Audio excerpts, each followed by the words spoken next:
Helo, Nick Sissons dwi. Dwi'n gweithio fel caplan yn y Brifysgol am Mangor. Welcome to this thought for the day. I'm Nick Sissons, one of the chaplains at the university. And I hope you can hear me because it's blowing a gale where I am currently, but I've wanted to come out on location, as it were, to this particular spot because it has a story to tell. I don't know if you can identify where I am. If I was to turn the camera around and show you what I can see, you'd know exactly where we are, because right in front of me here, about 500 meters away, is the Britannia Bridge, that main bridge crossing over the Menai Straits. And I'm here on the south side of the bridge, on the Anglesey side. And if you cross the bridge by car, you wouldn't see this particular area. It's kind of underneath and it's hard to spot. But if you come over the bridge and you turn immediately left and follow a sign almost immediately left to St Mary's Church, it brings you down to this part of the Anglesey coastal path.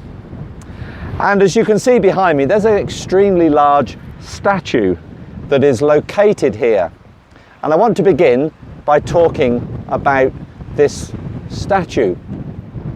It was set up in 1873, about 70 years after the man who is depicted here had died very famously in the Battle of Trafalgar. It's a statue of Lord Nelson. And it was set up by the man who owned this part of the coast, a man called Lord Clarence Paget. And he was something of an innovator with concrete. And he'd been experimenting on his own estate, making statues out of concrete rather than marble. And he discovered that marble was very expensive, it weathered very badly out of doors, and it was very difficult to work with.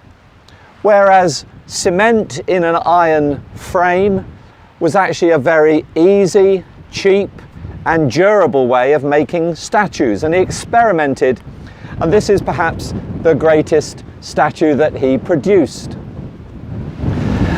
Now, Lord Nelson is a somewhat contested character these days.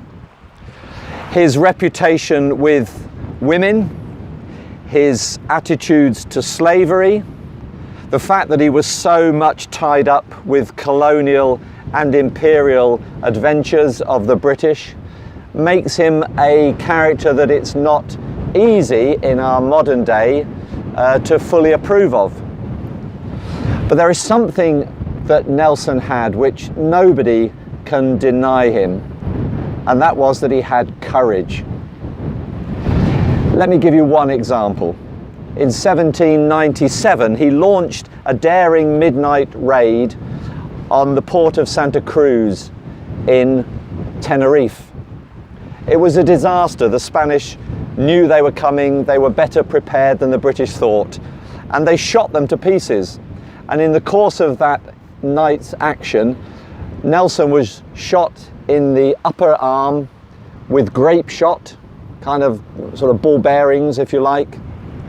And he knew that his arm was going to need to be amputated. They wanted to help him back to the ship, but he said, "Come on, I've got two legs and one good arm, I can help myself." And when he got back, he said, "Come on, this is clearly no use to me anymore, let's get it over and done with." And they sawed his arm off. And let's not go into the medical procedure and what ways they had to dull the pain, but they chopped it off.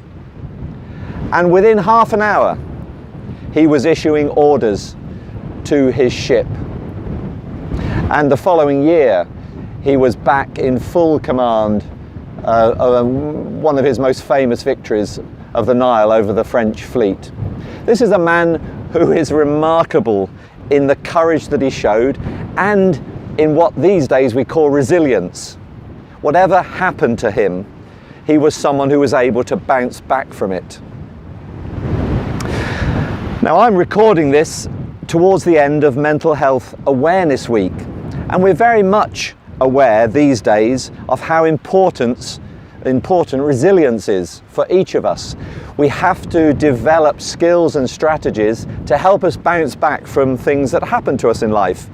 Stressful events, accidents, disappointments, they can all knock us sideways, and we have to find ways of being able to carry on and be the stronger for it.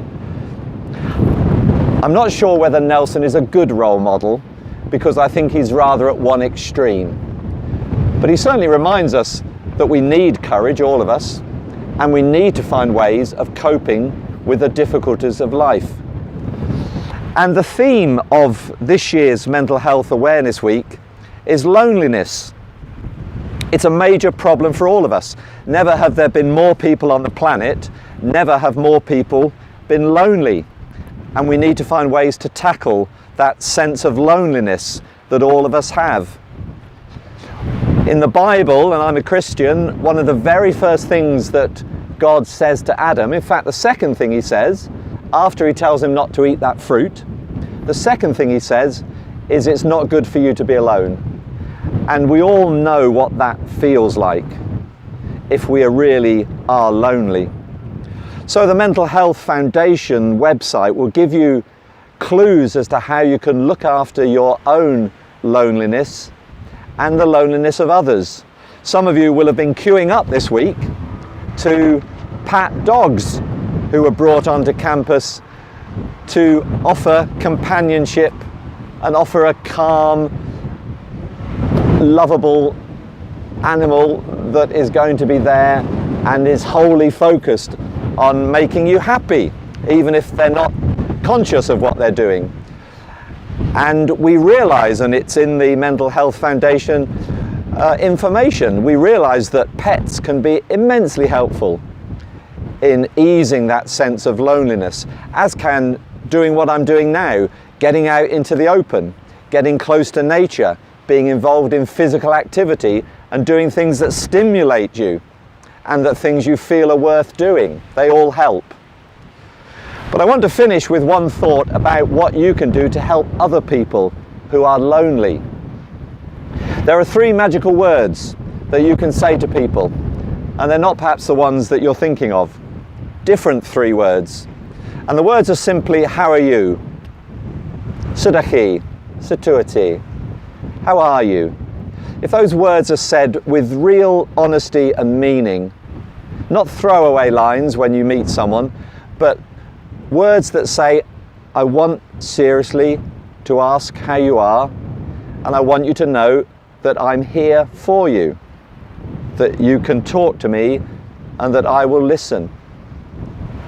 To be able to give that to another person, that understanding that you are there for them and that you will be with them and that you want to help them, that's a great gift that any of us can give to another human being.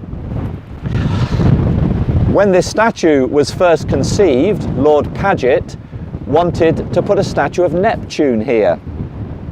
And the mayor of Carnarvon, which was the big city at the time, said to him, "What has Neptune ever done for us?"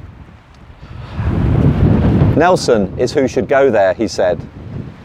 Now we may disagree with exactly who should go there, but I leave you with that question.